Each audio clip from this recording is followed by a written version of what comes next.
शिवपुरी शहरातील शांतीनगर भागात राहणाऱ्या अनिता श्रीवास्तव यांना खूप ताप आला होता।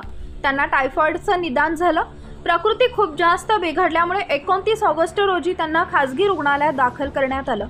मात्र तिथं त्यांना सरकारी रुग्णालयात नेण्यासाठी सांगण्यात आलं। महिलेच्या नातेवाईकांनी त्यांना सरकारी रुग्णालयात नेलं, मात्र तिथे डॉक्टरांनी त्यांना तपासून त्यांचा मृत्यू झाल्याचं सांगितलं। त्या दिवशी रात्र झाल्याने महिलेवर दुसऱ्या दिवशी म्हणजे 30 ऑगस्ट रोजी अंत्यसंस्कार करायचं कुटुंबियांनी ठरवलं।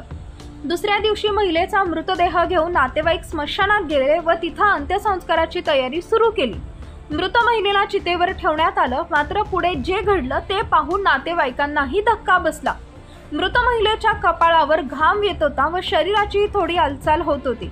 त्यामुळे नातेवाईकांनी चितेवरून उचलून महिलेला खाली ठेवलं। तिथं पाहिलं CPR देऊन मग रुग्णवाहिकेतून रुग्णालयात नेलं।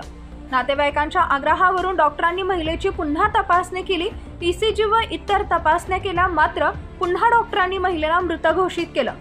एखाद्याचा मृत्यू झाल्यानंतर काही क्षणासाठी असा आभास निर्माण होऊ शकतो, मात्र ती महिला आधीही मृत होती व नंतरही ती मृतच होती असं तपासणी करणाऱ्या डॉक्टरांनी सांगितलं।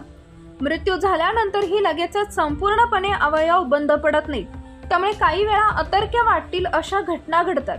काही जण याला चमत्कार म्हणतात, तर काही जण देवाचा आशीर्वाद। मध्य प्रदेशातील शिवपुरीमध्ये अशाच स्वरूपाची एक घटना घडली।